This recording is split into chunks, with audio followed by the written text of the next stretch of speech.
time on my hands, so I just copy pasted and stuck them into a PowerPoint. So because I do have, on each one of the 9 questions, I'm going to ask for your feedback. So there should be plenty of exchange on this. So since I do have 9 questions, let's go to the first one. Hit that first slide, Wendy. And it says, what's the definition of professional services?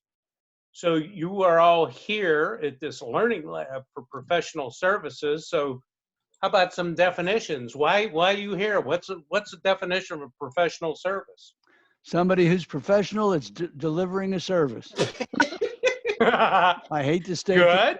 Go for it. That Arnie. wasn't quite what I got in Google, but that's good. Other folks? Like you didn't see that coming.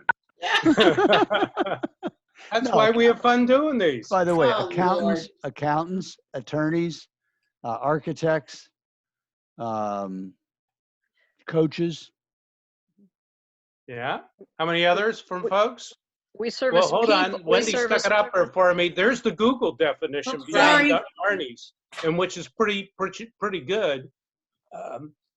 Occupations in the service sector require special training in the arts and sciences. Now, before you put the next one up, Wendy, quite simply, Arnie started talking about some, so accounting and architects and other areas. What's some other professional services that we deal with, folks? I would think it's law. Yep, lawyers are some. Yes. Yeah. Finance. Others? Doctors and dentists. Financials, doctors, dentists. Any others? Interior designers, Yep. organizational people who do organizing. Yep. I think it's just anything that requires a level of expertise in a particular category. Well, I mean, the Google definition of using arts and sciences. So if I'm dealing with a tree trimmer, I wouldn't think of that as professional services. If I'm dealing with an engineering and remediation firm, it's not arts and sciences. So from the pure definition, it would be the arts and sciences. Other than that, everybody that doesn't make a product is professional services. Yep. Exactly. So Wendy, if you hit the next one, here's my list of people. And Arnie, you got at it pretty quickly. It's architects, it's accountants, it's engineers, it's advertising and IT professionals. Now, I will tell you, I've done strategic planning with all those folks, architects to accountants. Every one of those first 5 or 6 that I just mentioned, if you go back, Wendy, yeah, with me, it's better to go slow than fast. Now, the issue is, oops, that's why I'd like to control. Let's see if I can actually control this. You can't if it's Wendy's screen. Okay. You cannot start sharing. You are correct. The issue is, I have never done a strategic plan with a financial advisor. They're too cheap after advising people. I haven't done too many with consultants, and I've not done nary a one with a doctor or a lawyer because they go to school and they know it all. Well, Tom, I have worked with all of those. Have you? Good. Yes, I have not done strategic plans with all of those, but I have done consulting with all of those, including only one, but a doctor. Now, I've worked with a couple chiropractors. I kept trying to get the doctors, but they're tough to get to. So those are examples. It's now time to hit the next one, which is question 2. With COVID-19, what's different now in professional service world? It's different. Well, I want to ask the question, Tom, is there a difference now? Okay, answer that one. My answer is no. No, I think there's probably an addition to what they would normally do. And a lot of those categories are talking people off a ledge. Yes. You know, I think they've got to revert to a little more personal service as opposed to professional service with their clients. Okay, other thoughts from people? I think a big area of it is delivery. Yeah. And the reason for that is that, like here in Florida, The Florida Supreme Court has basically closed all the courts, but they're still having hearings. They're just doing it remotely via Zoom Yes, and other things. that's So correct. they're doing that. Jury trials they haven't figured out, so they put those aside. There's no jury trials now until July. But attorneys also who are used to being face-to-face with their clients are going to have to do FaceTime or Zoom or something so they can get close to their clients. But they're also going to have to have the ability to get comfortable with arguing case before a court or arguing a motion before a court, doing it remotely. And I think it's going to be true of a lot of professionals. Saw my primary care doctor last week, and his practice had sent out an email how they're going to start doing telemedicine. But he said he is so against that, and now that things are getting better, they aren't going to do that because the standard of care still require a doctor to lay hands on to make a diagnosis. And there's one big law firm here, Morgan & Morgan, and they're throughout the United States. But they have already put together their plan, and they have the lawsuit ready to go. As soon as there's a first screw up on telemed, they're coming in hard, and they're coming fast, and they're coming in heavy. And so there's things like that that you have to look at. Is telemed really a good way to try to deliver your services?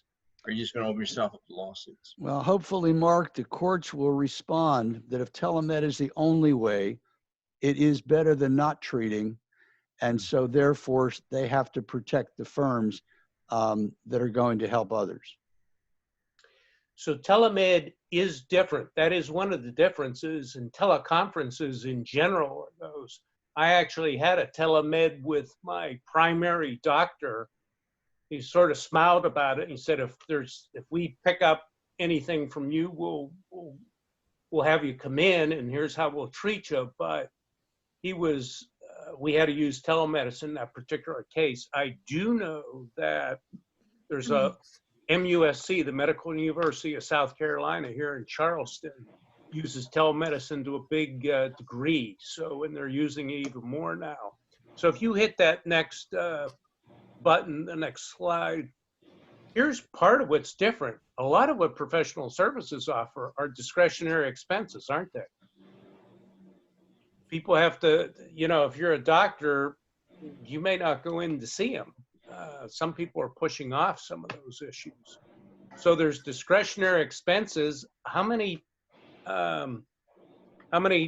processes have you sold since Friday the 13th of March? Those are what we sell and what we do are discretionary expenses. People are cutting non-essential costs. First of all, Tom, we don't sell processes. We solve solutions. Just That's so we're correct. clear. How many solutions? And I continue to provide, coaching solutions, through the ones that, you are correct in the sense that, but I don't think COVID-19 had anything to do with it. It just restructured the math. People engage a coach when they see value in it. So it's the value proposition, and that's really what, it's been one of the cores of my communications is, it's the value of it. I think Ernie said earlier, we're talking people off ledges. Yeah, that's part of it. And I've done a whole lot more what would traditionally be called life coaching, just because of the situation. But at the end of the day, I'm still doing a pretty good, at least keeping the lights on level of practice.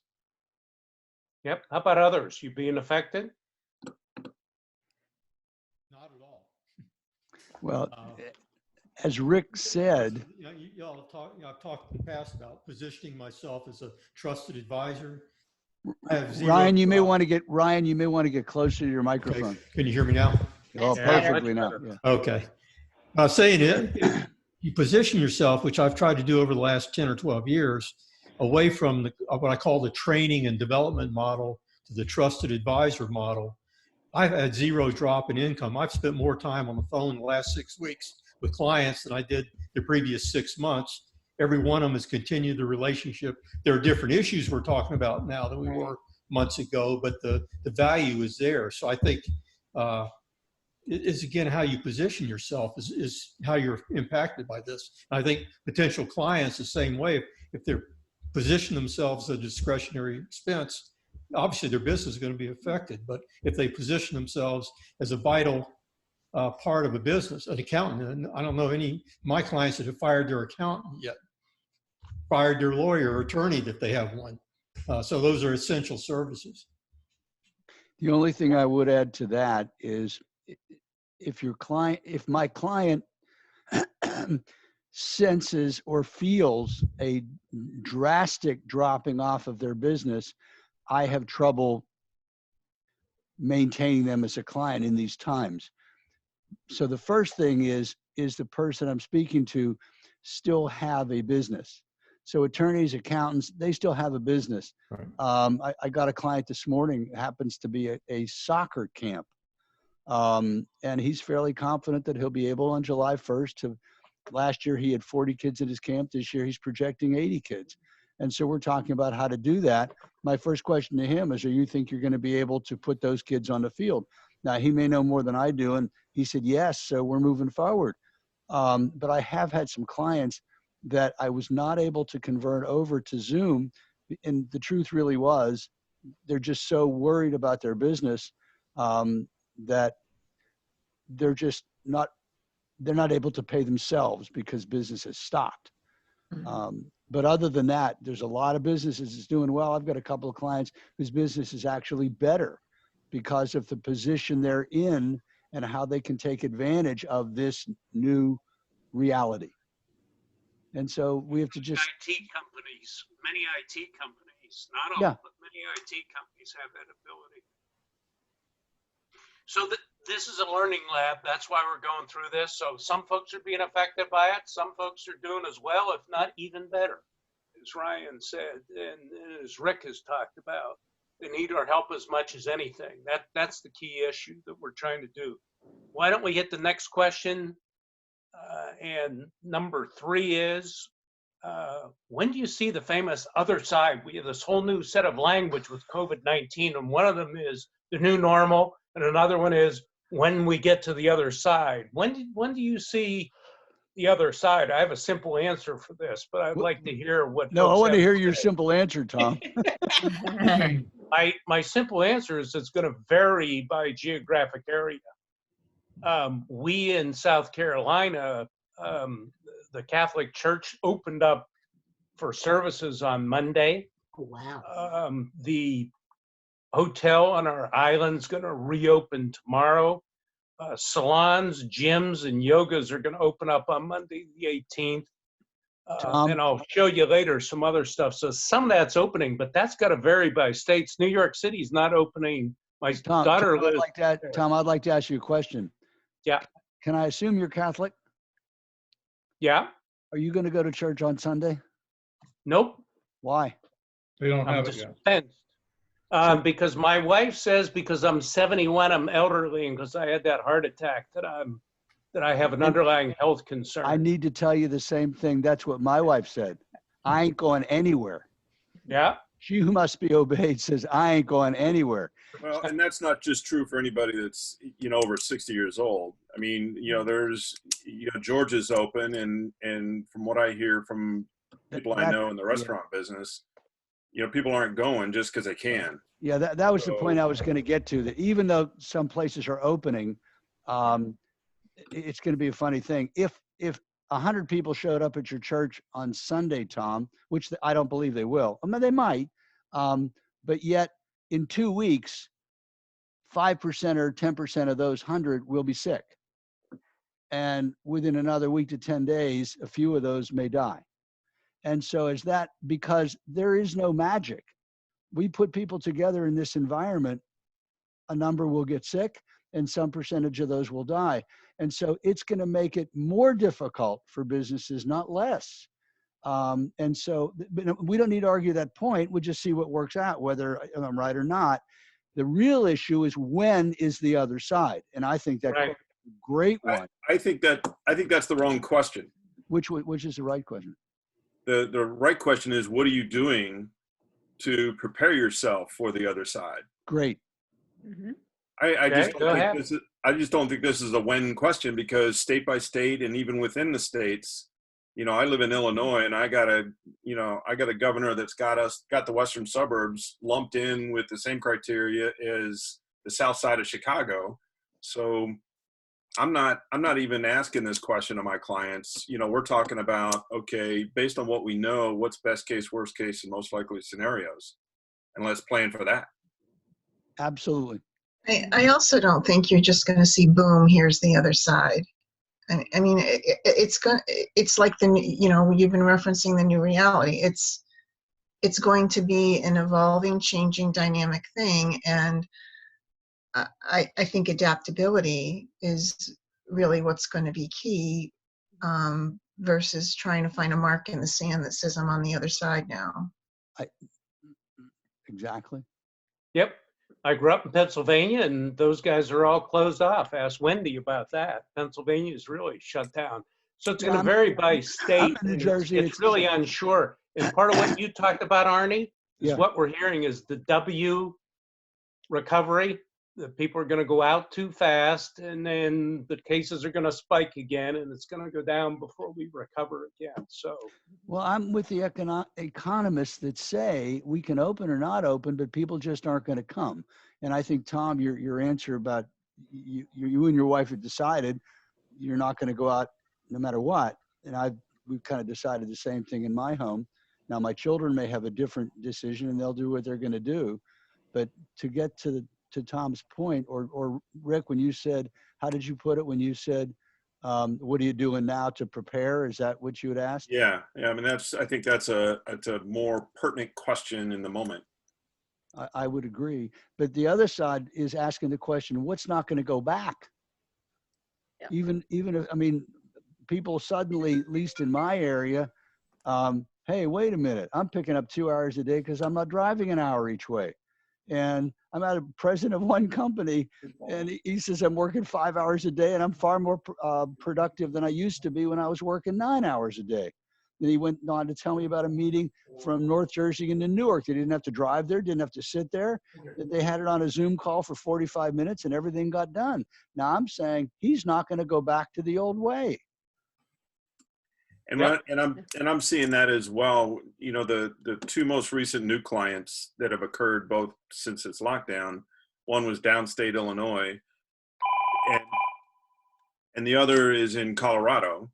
So as people become more receptive to remote coaching, I think that expands our opportunity, quite frankly. yep. And I think there's a huge opportunity of helping. Most of my clients are used to what I call face-to-face management. Yes. They're having to deal with managing employees remotely, which means they have to change their mindset. When I say activity management to results management, outcomes management. Right. It's a big change for a lot of people who've particularly been doing it for 20 or 30 years. I mean, so that's an opportunity as well. Yep. Okay, you guys are hitting Hey, on a Tom. number of the points. Yep. I do think we bantered around this a little bit, but I think really that vaccine is the answer to this in terms of when do people really feel comfortable and when are they really going out? And I mean, if somebody said, just answer this question the way it is, to me, it's kind of, and by then, yeah, it's going to be a few months out there whenever things will be moving along. But I think that's when this kind of changes. Yep. Well, if you put up question number 4, Wendy, that gets to what Rick was talking about. Okay. So I wanted to ask what you thought, and that was my answer. It's going to vary around the country, and it's going to vary by individual, that's for sure. So what do we have to do in the new normal once you get to that other side? We can have fun with those two COVID-19 things. And Rick just talked about a little, and I think teleconferencing is one that's going to become part of the new normal.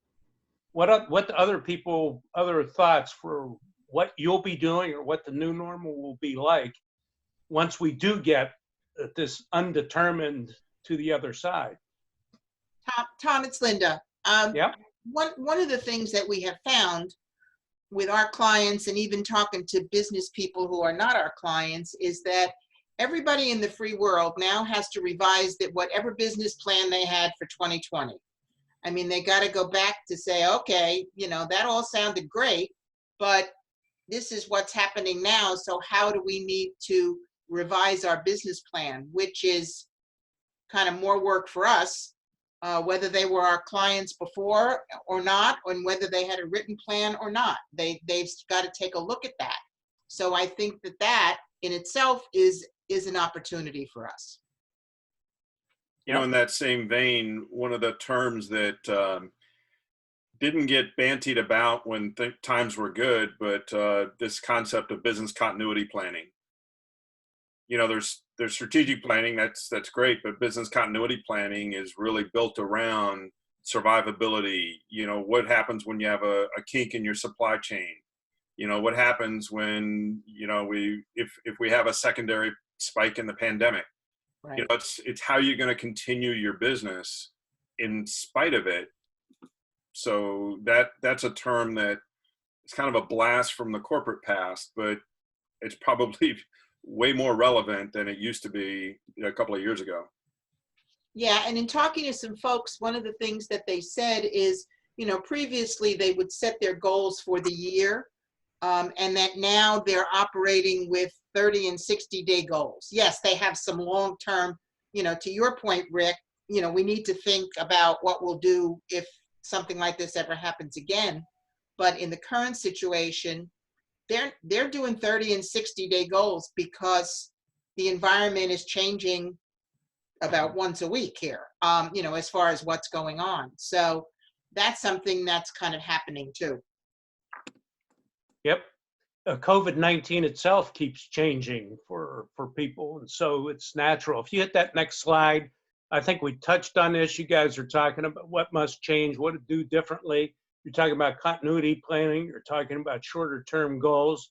Does this bring anything else? Anyone else like to chime in on this? I think the other thing is the mental approach to the situation. Yeah. I've already started saying, the crisis part of this is done.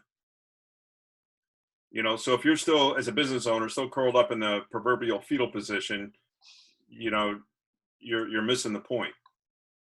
Because the crisis is done in the sense of we now know way more than we did before. I mean, to me, the crisis defined as we don't know what we don't know. We don't know what we should know. But as that starts to come in, the crisis piece of that is, in my mind, over, because I want my clients in a mental space where they're thinking beyond surviving. They're thinking about, putting one foot in front of the other. Baby steps for sure, but still forward progress. And so I think there's a mental approach to this that, as I've told, the many clients and just presentations I've done, I have yet to use the word COVID, coronavirus, or crisis in any of my written communication, because it just creates a visceral reaction when you read those words. It also places part of this is attitudinal that I think we have to be conscious of. That's the punchline. And Rick, including those, this is Bertha, including those terms also keeps that frozen in this time, because this kind of change of mindset will prepare you for whatever will be. Because I agree with Virginia. I think there will be waves. There'll be whatever is next. It won't be normal because it'll be different. Then there'll be whatever's next and whatever's next. And if you have a strong mindset, then you'll be able to adapt and be able to be one of those early adopters, and bringing in whatever normal will be in the future. So I agree.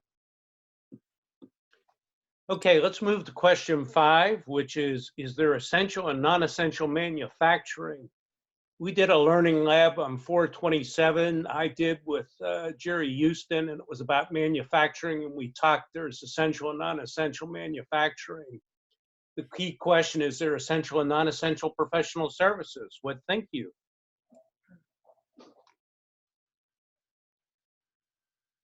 Well, while you're thinking, let me put up, if you hit the next one, Wendy. This was essential manufacturing we talked about. Procter & Gamble is making Charmin, and it's making Dawn 24/7 around the clock, and Bounty. Pepsi's making Pepsi to go with all that rum that's being sold, with all the extra alcohol that's out there right now. Frito-Lay chips, etc. So they're working around the clock. If you hit the next one, Wendy, these are non-essentials we have in this area. BMW plant, it's actually up with Manfred's, Golant's, up in upstate South Carolina. The biggest BMW factory in the world is in Spartanburg, South Carolina. They were off for 5 weeks. And when they went down, they did deep cleaning and they put in safety measures. Volvo's only US plants here. They were off for 6 weeks. They want to hire more than 1,500 people, but they've gone into a pause.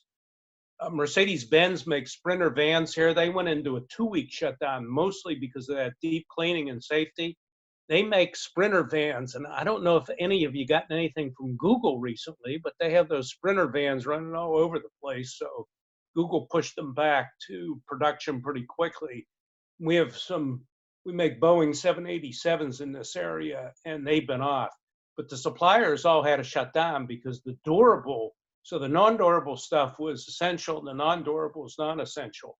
Thoughts on what would be essential or non-essential from a service point of view? Well, from my end, Go ahead. go ahead, Mark. Okay. As far as medical goes, our dental offices have been shut down. Eye institutes have been shut down. Primary care, they say, is essential. Certain surgeries are essential, but basically, a lot of medical was in this area, at least in Florida, was forced to shut down because they said it's non-essential. So that if it's not something that you absolutely have, even medical, your tooth hurts, you can put it off. Now, if you have an infection, they were still allowing dental specialists to work. So I think when it comes into professionals, there's just, at least in Florida, there's been such a great divide. Now in Florida, we do know that when it comes to professionals, WWE is essential. Governor said so. Yeah. Allowed them to go on. Well, what I've learned is, because I've had to see my dentist twice since we started this. I had a bridge that fell out, and my dentist said he's able to come in legally to treat me if he's able to classify what I've got as an emergency. If it's non-emergency, I'm encouraged not to come. So what I've come to understand is the essential medical has to do with how critical the issue is. And so that, I think, is pretty much up to the practitioner to determine. But I was going to state something else, which I'm finding interesting, not because of any client information, but I'm aware now of the fight that Tesla's having with Alameda County because they want to reopen. And there's a whole bunch going on, but the reason they want to open is because they can't make enough cars to meet the demand that's happening, whereas BMW is struggling to sell the cars they're making. So for them, it's almost a gift to be told that they have to shut down so they don't have to do it on their own. And so that it depends on what somebody is selling. And I think you're right on those Benz Sprinter vans. I know that I'm watching Amazon advertise for drivers, and they'll put people in business, so they're going to need the vans to do it.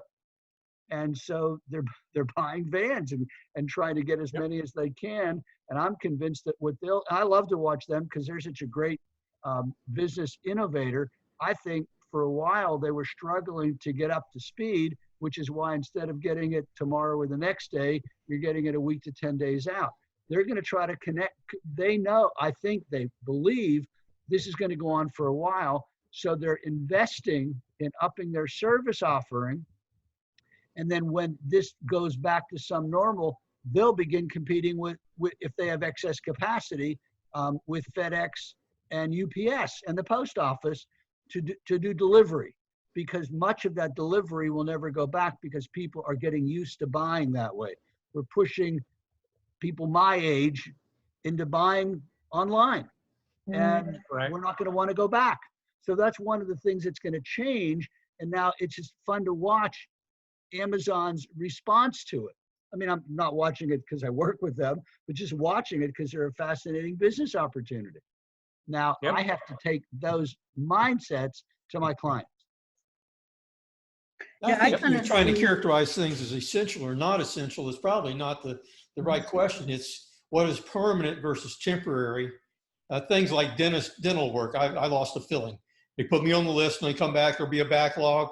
They will get back to some semblance of normal. Where some things like manufacturing, there's certain products that probably are not going to sell in a new environment like they have in the past. That's Maybe certain correct. services that aren't going to come back the way they were. Big box stores in particular. I mean, you get really comfortable, as you said, getting groceries and everything else delivered, so I don't have to go out to do any of that. Yeah, I think that's going to be that's going to be a permanent change, I think, in the marketplace. Yeah, So I think the it seems like essential, the number- non-essential is just yeah. a short-term blip, and shouldn't really spend a whole lot of time on that. yeah. But it's Well, not there are exactly some essential services Come on, and some Tom, let Ken essentials. speak. Go ahead. Oh, well, it just seems like folks are falling into two categories to me. Those that are really too busy and are embracing the technology and moving forward, or those that are just very lonesome and scared. And so probably our opportunities are different depending on which group we're dealing with. And so figuring out, what the solutions are in each of those areas, I think is our task. Yeah. And of interest, some that were essential, real estate businesses were considered essential down here and probably around the country because those sales have continued. Insurance companies, those are services, professional services, and those have continued. So there's some that's gone on. And most IT companies have moved on. If you hit that next slide, Wendy, it's one quick one. There's a big company here called Benefits Focus. They had to lay off about 250 people. And the reason for that was they have subscriptions, monthly recurring revenues for each employee that's hired. With hiring going off, they lost. But most IT companies have continued to do very well in this. So it depends upon your business that you're in.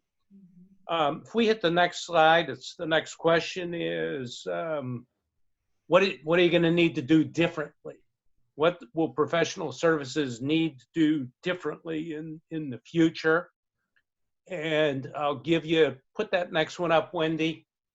Part of what I said with manufacturing 2 weeks ago was there's going to have to be an increase in advanced manufacturing. That's production lines that have robots in them. Americans are flexible and innovative. Many of you know that I was president of Samsonite. I've walked those lines where people would hand from one to the next. There was a line, but I'm not quite sure how I would reconfigure those assembly lines.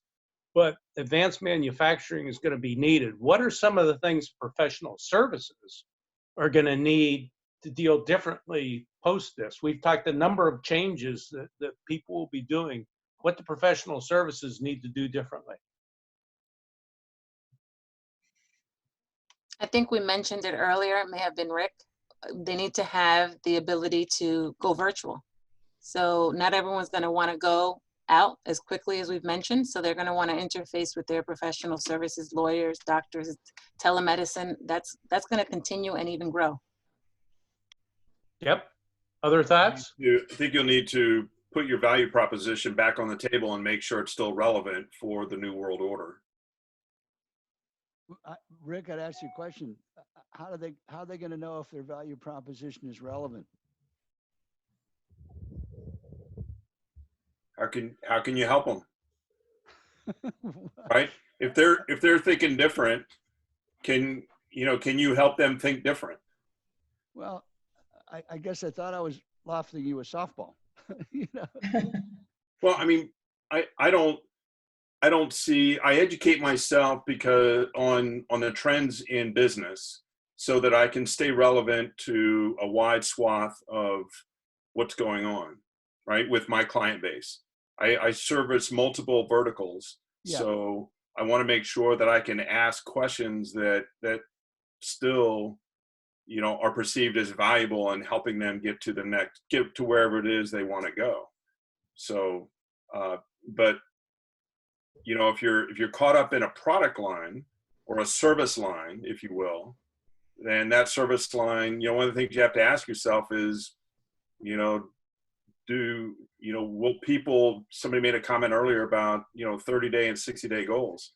Will people still want strategic planning in the classical sense for another year? What I was getting at is the answer to what I was throwing out to you was, how's your business?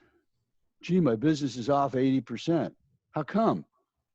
Is it because people don't want to buy what you're selling? Or are you not being able to communicate your value proposition to people? So it's what's working, and then I know this is maximize what's working and minimize what's not working. I have a client that's a detective agency, and he moved in 2 major areas into working with, you know, family law, divorce attorneys, et cetera, and with the insurance industry. And right now he seems to not be getting the business from the insurance industry because much of the big companies are closed. But suddenly his divorce business is exploding. And so it's now, yes, I know it's funny, but yes.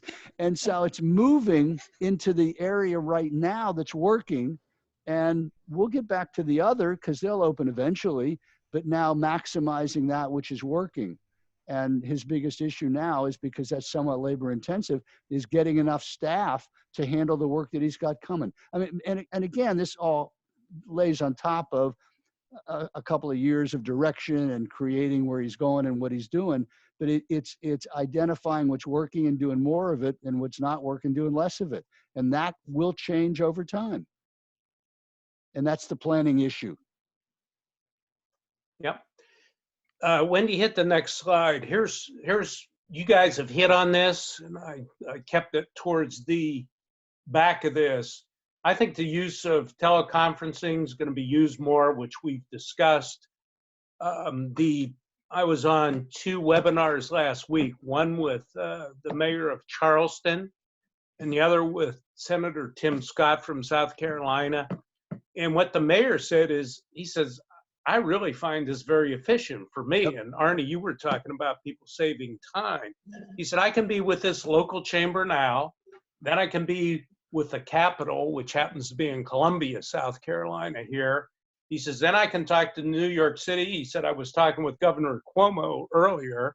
And he says, then I can tune in to DC and talk to Senator Scott or our famous Lindsey Graham. The House, right. And he says, I would go from one to the next. We met with Senator Tim Scott, and he said, okay. We said we had a half hour with him, and his time was coming up. And he said, okay, great, thank you, because I have my 3 o'clock coming up right now. It was 2:30 to 3, and he had that 3 o'clock. So I think it's going to be, this stuff's going to be used more. Arnie, you already said this, no travel time, no lost time as you go through this. I think, well, we'll give you back 25, 30 years ago at Samsonite, we did international product meetings, and we did them with a camera and old line speaker systems. And we sometimes had some glitches, but the savings were, instead of people having to fly over from Europe with all these samples and they couldn't bring them all, we were able to show every single sample to everyone. And then we sort of cross-fertilized between Europe and America. And I always wondered then, 25, 30 years ago, that was even before the internet, why isn't this progressing more? Because it was awfully convenient and saved lots of money as you get through that. Tom, why do you think it didn't progress more? I still don't know the answer to that, because we used it a lot, Arnie, and I don't know if it was the platforms that you use. Interestingly, I probably used in the past 8 weeks, probably 5 to 10 different platforms. Not a one of them, the original Skype. I did 2 strategic plans 10 years ago on Skype. That's like, no one even uses it. I've been in the network long enough to remember when, oh, we can't do this stuff by phone. Okay.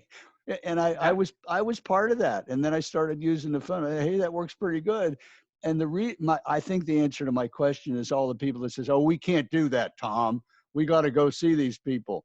And now you can't do that. Right. You must, do the new technology. And that's what's making it work. Yep.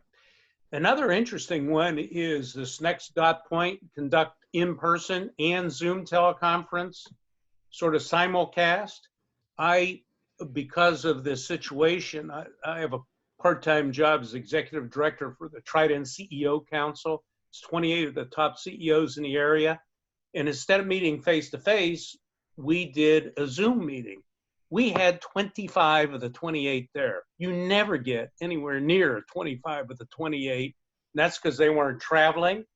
And it was amazing how many of them said, God, this is really efficient. I'm surprised at this. And so at that point, I said, you know what? I want to have this where we can have, so when we get to the other side, we can meet in person. But if you can't make it in person, I want to have a teleconference option. And I think that's part of what we can encourage people to do. And I just had a United Way. I'm the campaign chair for United Way in this area. And we just had a Zoom meeting or a GoToMeeting meeting.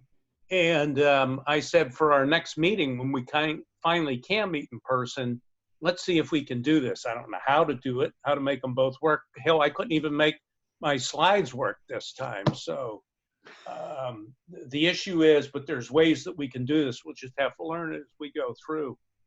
So, and when you meld the two, I think the engagement, in fact, goes up. So does this stir other thoughts for people of what we have to do and what our clients have to do in professional services?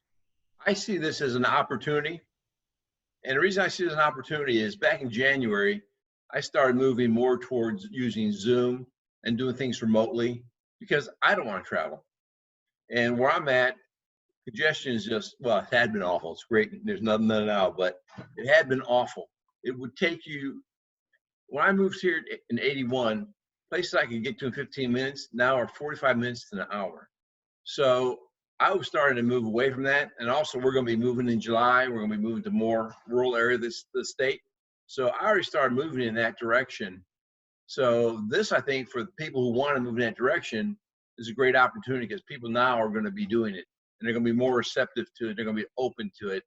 So I'm seeing this, at least for myself, as being an opportunity to move in that direction. So I don't feel that I'm being forced because I already started to do it, but I feel that we all need to do it whether we want to or not. Yep, and there's going to be some of our customers that are going to want to do it this way, which is kind of interesting. Other thoughts on this one before we move to number 7?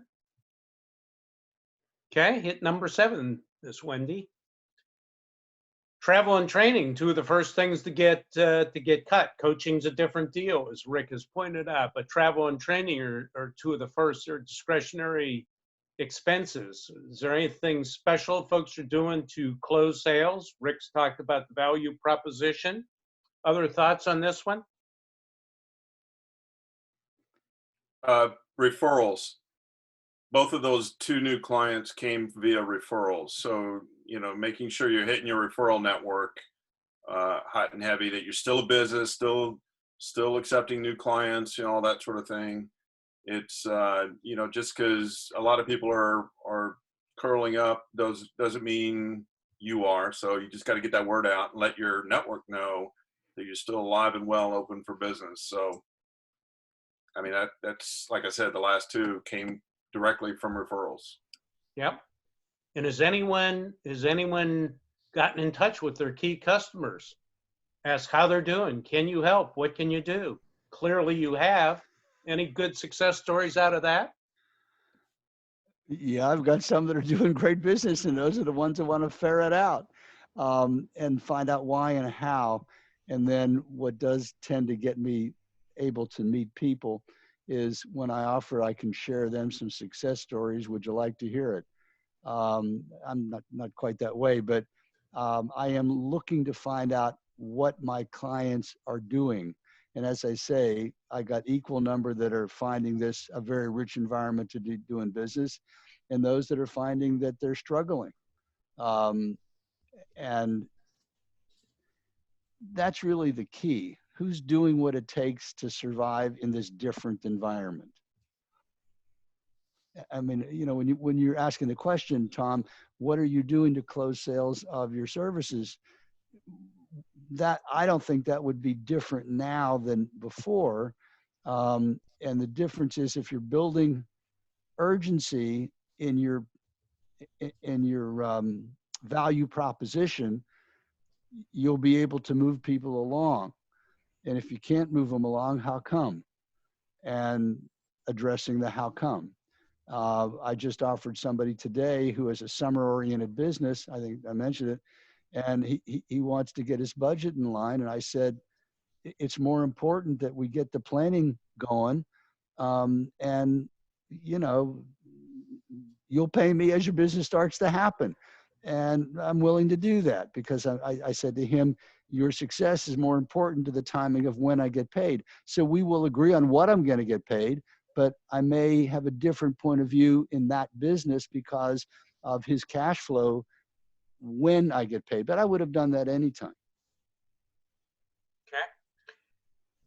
Let's, unless I hear anything else, move to number 8, which I think we've pretty much covered. We got through a bunch of that.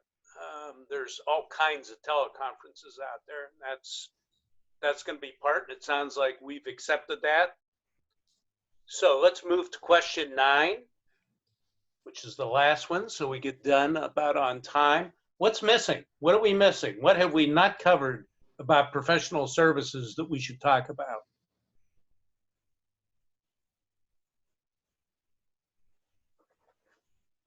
I think we, just from my own experience, Virginia and Bertha both mentioned it earlier.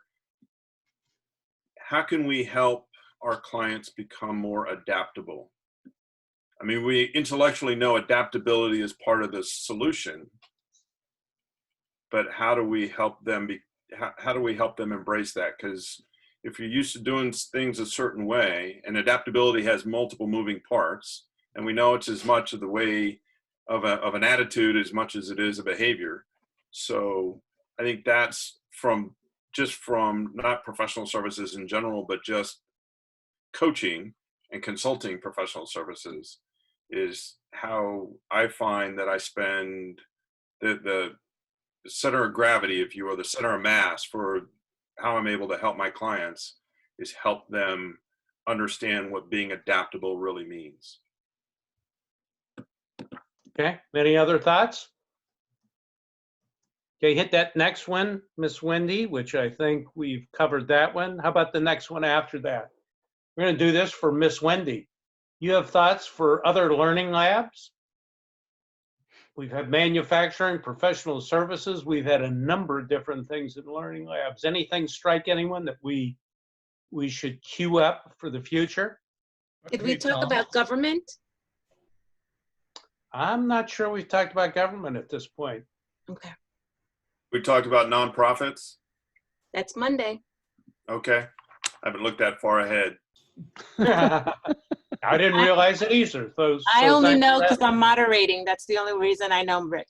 Okay. So come back. I will. And if you guys check the affiliate website under upcoming learning labs, we're updating them regularly as well.